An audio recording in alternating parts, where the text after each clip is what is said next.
You are listening to the Objects of Affection collection. Study 55, The Zero-Sum Aura, Why Digital Immortality Requires a Material Host. The pursuit of digital immortality represents a contemporary philosophical ambition, attempting to achieve endless experience and continuity through non-material means. However, a critical examination reveals that this ambition is ontologically compromised, operating under a fundamental deficit that necessitates a radical return to the material. The enduring value of an object, or its aura, is not merely attenuated in the digital age. It is driven to a zero-sum condition, where any gain in reproducibility is met with a corresponding, systemic loss in singularity. The erosion of cult value. From mechanical reproduction to pure simulacrum, the foundational critique of the object's declining value begins with Walter Benjamin's analysis of mechanical reproduction. Benjamin observed that technological growth and the techniques it produced brought profound changes to the nature of the beautiful. The core loss was identified as the aura of the work of art. Mechanical reproduction detaches the object from the traditional domain by substituting a plurality of copies for a unique existence. The consequence of this symptomatic process points beyond the realm of art, challenging the inherent value structure of any reproducible artifact. Crucially, the erosion witnessed during the age of mechanical reproduction has been accelerated and rendered terminal in the digital sphere. While high-fidelity digital records, a mandate of the post-luxury conceptual functional art framework, might theoretically preserve the aesthetic experience of the art aura, the pervasive nature of digital duplication fundamentally annihilates the historical aura, which is defined by a non-reproducible, singular material timeline. This bifurcation confirms the intrinsic ontological deficiency of any purely digital record. The progression of reproducibility drives the image toward the total abstraction described by Jean Baudrillard. In Simulations, Baudrillard charted 4 successive phases in the breakdown of the image's relationship to reality. Digital technology quickly pushes objects past the first stages into the catastrophic phases of simulation. The ultimate destination of frictionless digital reproduction is stage 4, the pure simulacrum. At this stage, the image bears no relation to any reality whatever. It is its own self-referential sign, a final crisis mapped in from the aura to the simulacrum. This state, characterized by total ontological detachment, defines the zero-sum aura. This concept describes the condition of a digital image or artifact, particularly one that is either infinitely reproduced or lacks a singular origin entirely, whose intrinsic worth approaches zero. Regardless of any temporary market valuation or visibility, the zero-sum aura signifies a foundational ontological hollowness. Circulationism, the poor image, and the devaluation mandate. The mechanism that enforces the zero-sum aura is the logic of network distribution. Hito Steyerl identified this systematic pressure as circulationism, an ideology in which value is measured not by quality or contemplation, but by speed and distribution.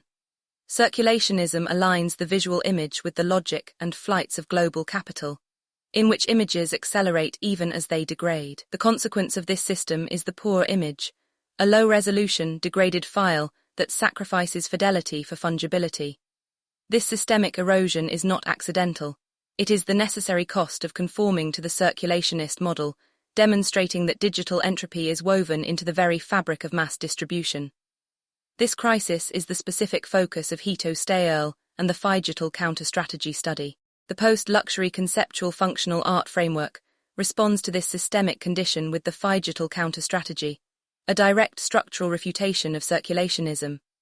This counter-strategy is built upon the mandate of anti-virality, which constitutes an explicit refusal to participate in the frictionless mass circulation that defines the poor image economy. If the market demands velocity and global distribution, then resisting that velocity becomes the primary defense of aesthetic and material integrity. The post-luxury conceptual functional art artifact is conceived as a rebellious singularity that deliberately limits its visibility to maintain its inalienable worth. This aesthetic and ethical restraint, a non-proliferation protocol for the image, prevents its abstraction into a disposable commodity sign, ensuring that the singular material event remains sovereign over the digital flow. Digital entropy, link rot, and the myth of virtual persistence, the ideological promise of digital immortality, which suggests that human experience can be preserved and transmitted through durable, non-material media, is critically undermined by the empirical reality of digital decay. The very nature of digital information dictates that persistence is not a passive quality of storage, but an active, continuous, and resource-intensive burden. The fragility of digital memory, data decay and format obsolescence. Contrary to popular assumption, digital information is more fragile than is sometimes assumed. Unlike matter, which passively endures through inertia, digital records require constant, active stewardship, including continuous organization, hardware updates, and management of changing file formats. This demand for sustained resource allocation makes digital persistence maximally vulnerable to economic and technological shifts. The manifestations of this inherent instability are widespread in archival practice: technological obsolescence, data decay, and link rot. This vulnerability is acutely felt when valuable knowledge, often supported by time-limited funding, vanishes entirely once the upkeep ceases. Digital decay is not a random occurrence, but a structural necessity rooted in evolving platform economies and technological advancement. Digital life is conditionally dependent on resource continuity, rendering it ephemeral compared to the passive, observable endurance of material forms. The fictionality of non-material provenance, the notion of achieving permanent value through purely digital assets, such as NFTs, faces an ontological challenge. While these systems provide a robust, verifiable chain of ownership, this mechanism primarily tracks the history of a sign. This sign is intrinsically susceptible to the underlying reality of media degradation and format obsolescence. The blockchain records who possess the data, but it offers no guarantee of the data's ongoing accessibility or functional usability decades into the future. The rise of generative AI art further illuminates the instability of value in purely digital creation. When AI systems can produce highly realistic and original images, rapidly and cheaply, the digital market becomes oversaturated. This abundance directly causes the value of purely digital, non-scarce assets to plummet. This dynamic highlights a critical axiom: the enduring structure of value requires a singular, non-deducible origin. The material host asserts itself as the first principle axiom of creation. In formal logic, a first principle is an axiom that cannot be deduced from any other statement within that system. The material body provides the undeducible, singular physical event necessary to underwrite the scarcity demanded by enduring value. The ambition for digital immortality without this material anchor is predicated on ontological fraud, promising endless experience for an artifact whose media foundation is guaranteed to succumb to entropic decay. Structural comparison: digital ephemera vs. material host. The decisive factor separating true longevity from fleeting existence lies in the mechanism of survival. The digital record, which we define as the ephemeral, operates in a state of constant fragility.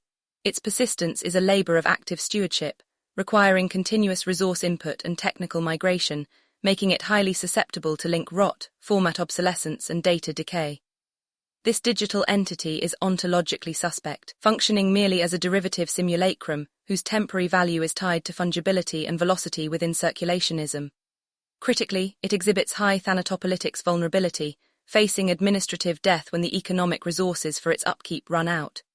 In stark contrast, the physical object, the persistent material host, achieves longevity through passive inertia, drawing on its inherent noumenal existence. Its existence is anchored as the first principle, the non-deducible axiom of identity, securing its enduring value in the singular irreducible trace that defines material as story. Because the host resists passive neglect, its thanatopolitics vulnerability is low, confirming that genuine endurance is solely a function of the sovereign material body, not the ephemeral digital sign. The biopolitical challenge, institutional erasure, and the archival death mandate. The necessity of the material host is not solely a defense against technological entropy, but a structural defense against the centralized power of cultural administration, specifically the institutional mandate for oblivion. This defense requires the explicit synthesis of the frameworks developed by Mitchell Foucault and Boris Groys. Documenting the path of synthesis, Foucault, Groys, and the archival gaze, the structural vulnerability of the artifact to institutional control is articulated through Foucault's concept of biopower. The power to manage life necessarily encompasses its deadly inverse, thanatopolitics, defined as the power to authorize death. In cultural administration, this manifests not as overt destruction, but as economic obsolescence and calculated neglect, which is the institutional death mandate defined in biopolitics of the artifact. Digital records, requiring constant upkeep, are acutely susceptible to this biopolitical judgment, leading to their administrative death when budgets shift or grants expire. This biopolitical death mandate converges with Groy's critique of the archive. Groy identifies two distinct yet equally effective mechanisms of contextual erasure. The traditional museum or archive exerts control through selection, while the Internet achieves oblivion through saturation and fragmentation. The synthesis of Foucault and Groy documents the dual threat to the artifact: the political death of exclusion and the entropic death of saturation. Both structural mandates aim for the object's oblivion. The material host, therefore, is required to break this dependency on institutional biopower and resist contextual erasure by asserting a non-negotiable biographical record. Reversing the panopticon, the irreversible gaze, the strategic response to archival thanatopolitics within the post-luxury conceptual functional art framework, is the establishment of the irreversible gaze. This is the technological defense for the material as story principle. The irreversible gaze is the self-registering biographical record enforced by the custodian's contract.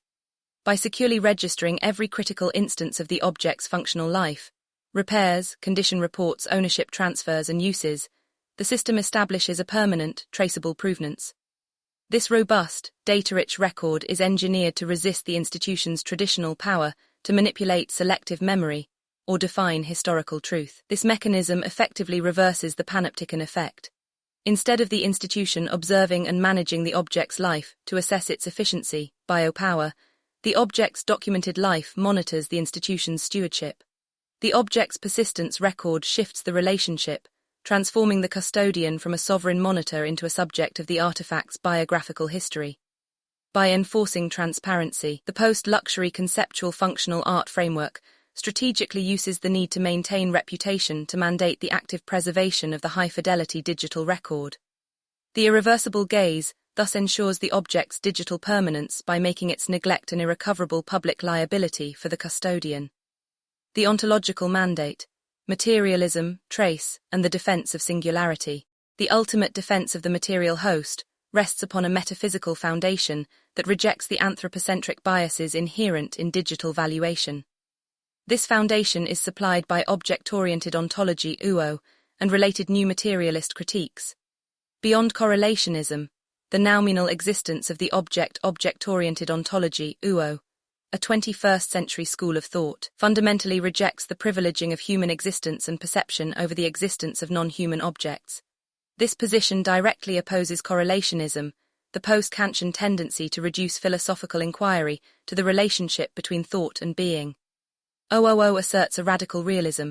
The material host exists independently as a Kantian noumenon. The object is not ontologically exhausted by its relations with humans or other objects. This independent existence ensures that the object possesses an intrinsic, non-relational value. Digital valuation systems, such as circulationism, are inherently correlationist, defining worth subjectively by impression, velocity, and effect. The material host, anchored in OOO, asserts a durability that resists this ephemeral, subjective digital metric. This position is the philosophical root of the moral weight per material, MWPM metric, which quantifies intrinsic worth outside of market consensus, as detailed in the material as political capital. Material as story. The irreducible trace, the materialist defense, finds its practical articulation in the principle of material as story. The material host functions as the first principle or axiom.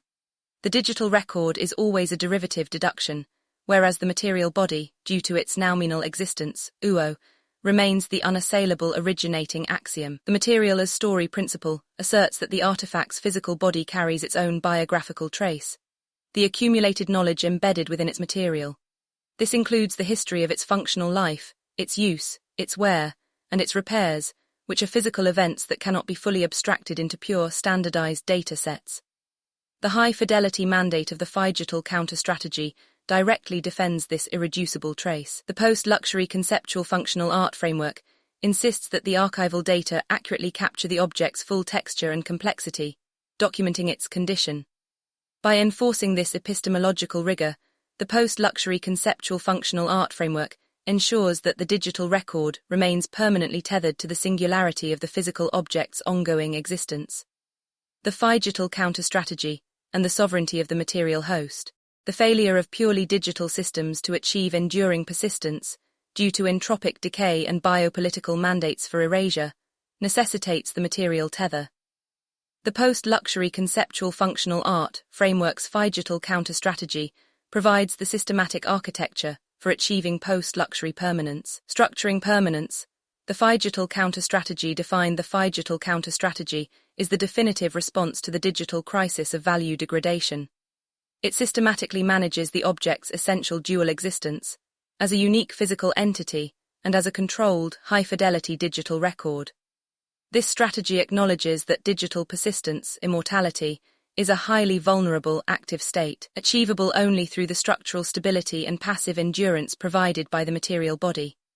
The objective existence of the material host, UO, provides the ultimate defense against ephemeral digital metrics. The physical body functions as the permanent, passive repository of the historical aura, while the active digital record serves as the public-facing biographical proof of the material as story. This arrangement ensures that the material event maintains its status as the singular, unassailable referent against the forces of digital abstraction. Anti-virality and the ethical calculus of scarcity. Central to the sovereignty of the material host is the enforcement of ethical restraint in distribution. The high-fidelity digital record functions as an immutable epistemological extension, deliberately avoiding the schema of the poor image and maintaining its conceptual link to material singularity. However, fidelity alone is insufficient.